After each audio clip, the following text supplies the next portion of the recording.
En la oportunidad que nos convoca en torno a la cátedra Órganos Estatales de las Relaciones Internacionales, dictada por el profesor Dr. Edgar Mora Castro, y en el contexto del doctorado en Derecho Internacional Público de la Universidad Latinoamericana y del Caribe, quien les habla, Gladys Zulay Sánchez Benítez, tengo la oportunidad de compartir algunas consideraciones en torno al capítulo relativo a los órganos externos permanentes o diplomacia clásica y los órganos externos temporales o diplomacia ad hoc. Para el desarrollo de la temática se ha dividido la exposición en dos apartados. En la primera parte hablaremos sobre los órganos externos permanentes o diplomacia clásica, en la que comentaremos un poco sobre la diplomacia clásica propiamente, los principales tratados o acuerdos sobre la materia, las representaciones diplomáticas ante otros estados, ante las organizaciones internacionales, y mencionaremos el tema de los agentes consulares para dar paso a un breve espacio de contextualización de los temas dentro de las coordenadas de Venezuela. La segunda parte de esta exposición se hará con referencia sobre los órganos externos temporales o diplomacia ad hoc, en la que se hablará sobre las misiones especiales, así como se mencionarán las principales convenciones. Luego se comentará sobre las delegaciones en conferencias intergubernamentales y las delegaciones en reuniones específicas de órganos de organizaciones internacionales, para finalizar mencionando otras formas de diplomacia. El objetivo de esta presentación es poder tener una visión sobre la diplomacia internacional en sus diferentes formas. Para ello comenzaremos abordando en una primera parte la diplomacia clásica. Esta se refiere a los órganos externos permanentes encargados de representar a un Estado ante otros Estados y ante las organizaciones internacionales. Es decir, además de los tratados y acuerdos internacionales, hay otros instrumentos diplomáticos, políticos y comerciales que los Estados utilizan para establecer sus relaciones internacionales, como las organizaciones internacionales, las reuniones y cumbres internacionales, las embajadas y consulados y las misiones comerciales. Cuando hablamos de la diplomacia clásica, nos referimos a un conjunto de prácticas y técnicas utilizadas en las relaciones internacionales para lograr objetivos políticos, económicos y estratégicos a través de la negociación y el diálogo, y se lleva a cabo a través de órganos externos permanentes como embajadas, consulados, misiones y delegaciones permanentes. Entre sus principales objetivos están promover y proteger los intereses del Estado que representan en el extranjero, fomentar la cooperación internacional, el comercio y la inversión, proteger los derechos de los ciudadanos y empresas de Estados ante otros países, proporcionar información y asesoramiento al gobierno del Estado que representa. La diplomacia moderna se originó en la Edad Media, cuando los Estados europeos comenzaron a establecer misiones diplomáticas en el extranjero y se han vuelto cada vez más complejas y sofisticadas, reflejando los cambios en las relaciones internacionales y las necesidades de los estados. De hecho, actualmente siguen ciertos protocolos y etiquetas en su interacción con otros estados, incluyendo reglas sobre el saludo, la vestimenta y la etiqueta de mesa.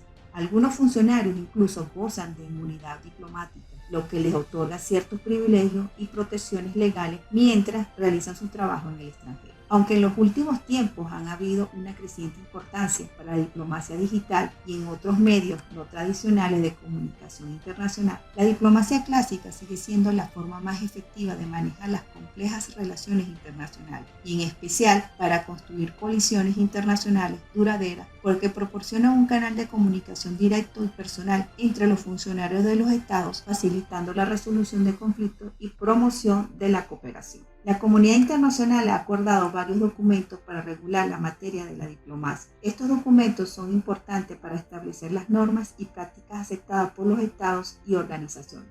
¿Y cuáles son?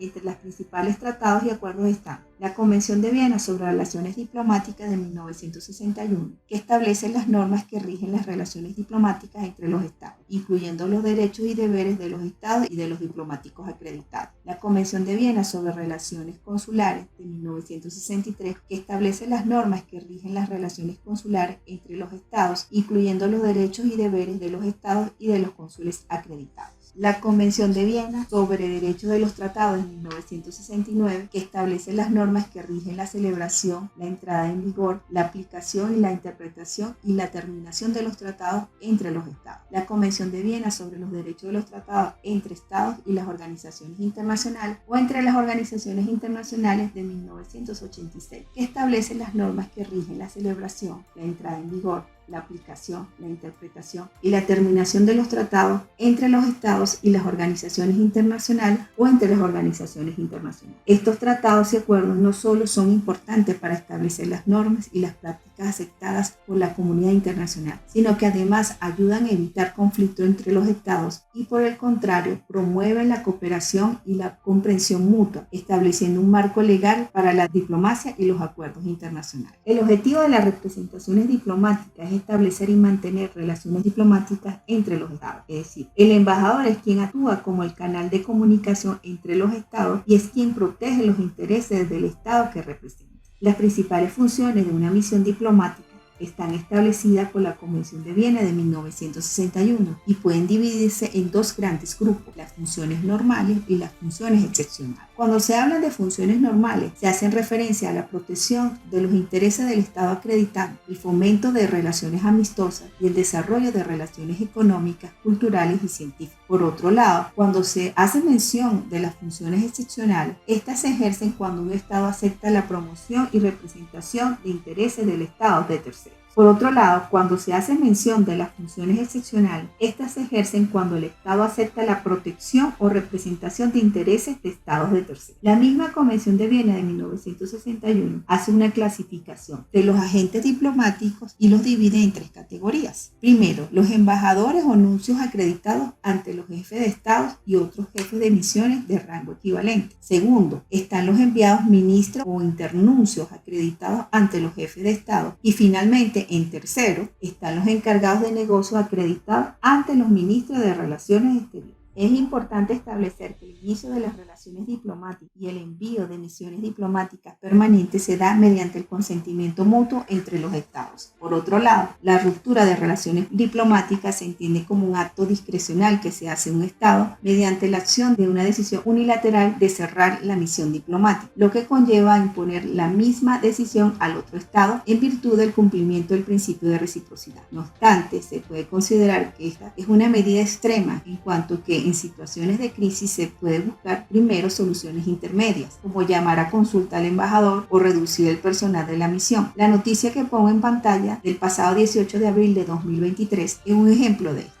Las representaciones ante organizaciones internacionales son designaciones oficiales de un Estado para establecer y mantener relaciones diplomáticas con las organizaciones y otros Estados, que también son miembros. Para ello se procede a hacer la designación de un representante oficial del Estado ante las organizaciones internacionales o con el establecimiento de misiones o delegaciones permanentes ante las organizaciones internacionales. Son obligaciones de los representantes diplomáticos representar al Estado, participar en reuniones y negociaciones, negociar acuerdos y tratados, monitorear y analizar decisiones y políticas, coordinar la cooperación y proporcionar información y asesoramiento, proteger los intereses y objetivos del Estado en la organización, el promover y defender las posiciones del Estado en debates y negociaciones, entre otros. Las normas que rigen las representaciones diplomáticas son establecidas por el derecho internacional público, incluyendo la Carta de las Naciones Unidas y otros tratados y acuerdos internacionales específicos de cada organización.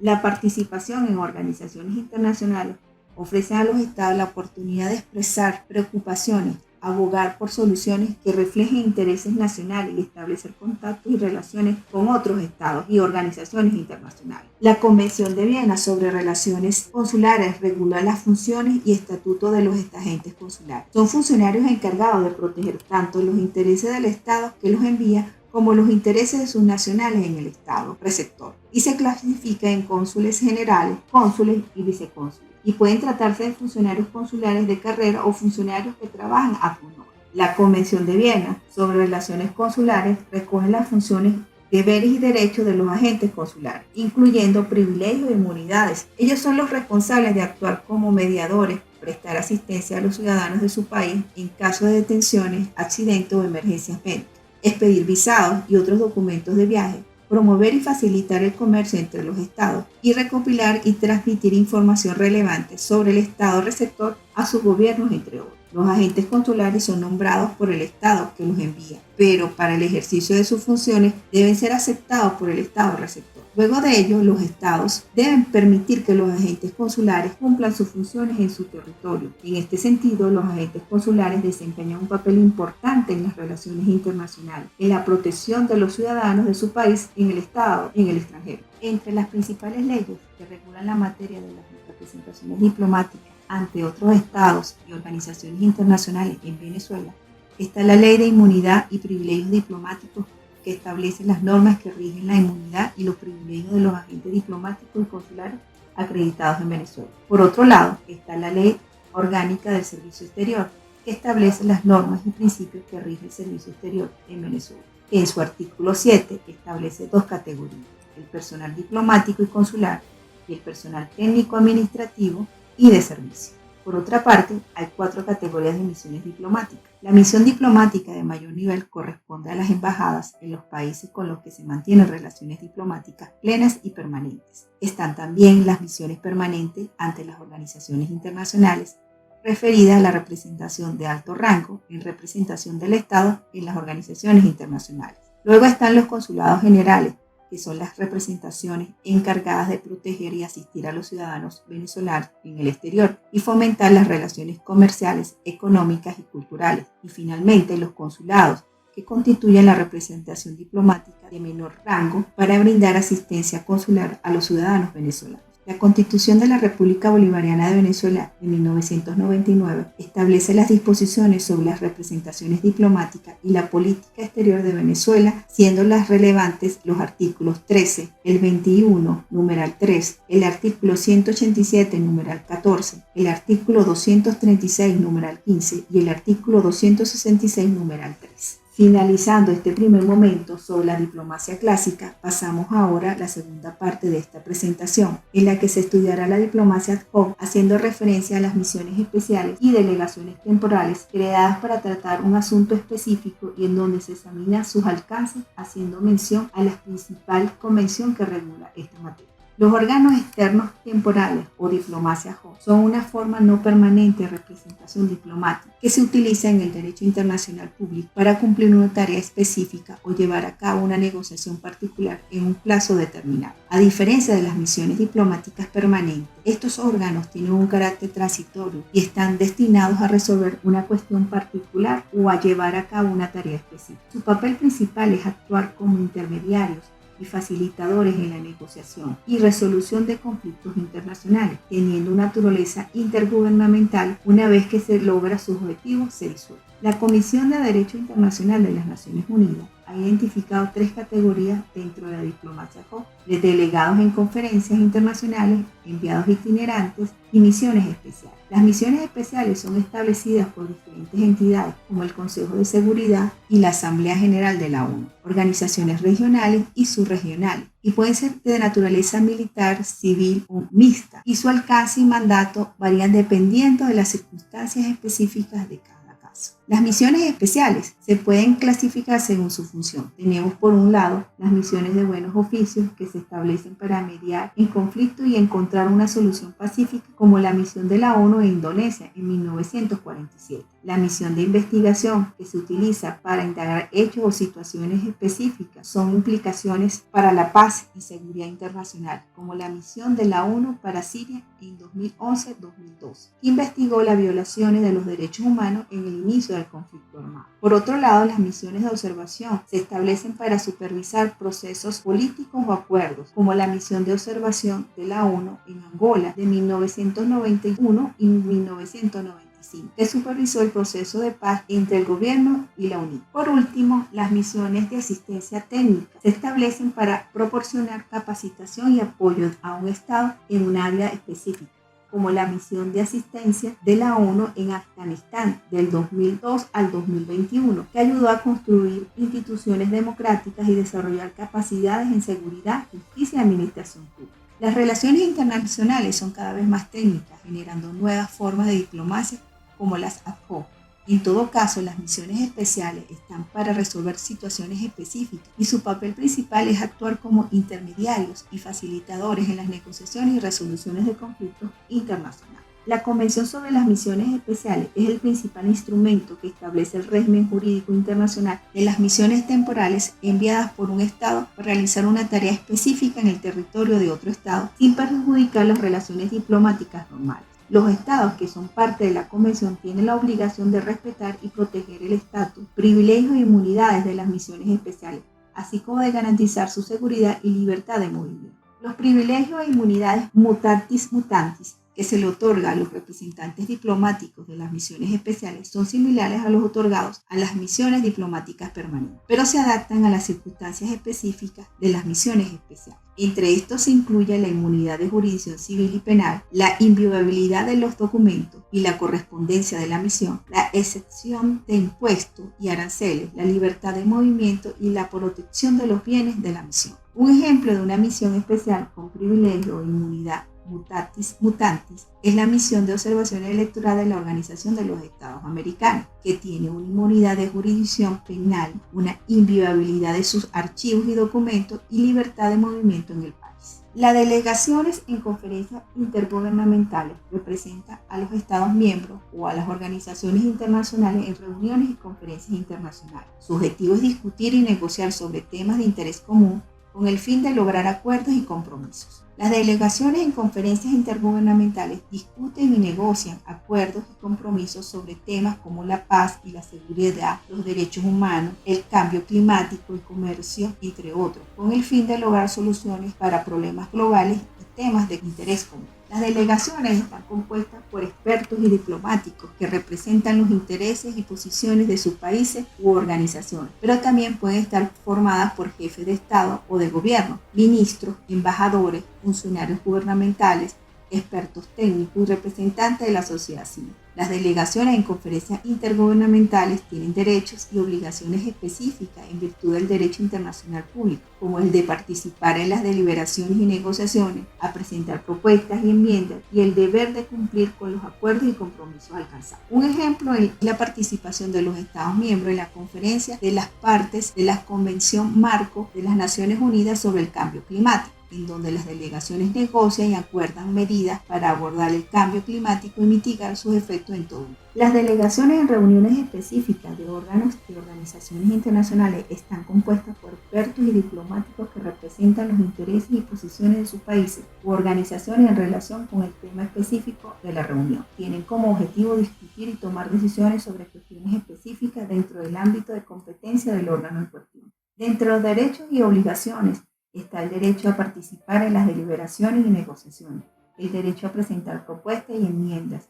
y la obligación de cumplir con los acuerdos y compromisos alcanzados. Aunque pudiese generar una confusión con relación a las delegaciones en conferencias intergubernamentales, no obstante, hay unas diferencias. Las reuniones específicas de órganos de organizaciones internacionales suelen ser más cortas y menos frecuentes que las conferencias intergubernamentales, que pueden durar varias semanas o incluso meses. Las reuniones específicas de órganos de organizaciones internacionales suelen contar con una participación más selecta y reducida de representantes de los Estados miembros, mientras que las conferencias intergubernamentales suelen contar con una participación más amplia y diversa, con la asistencia de expertos, líderes empresariales, representantes de la sociedad civil y otros actores no estatales.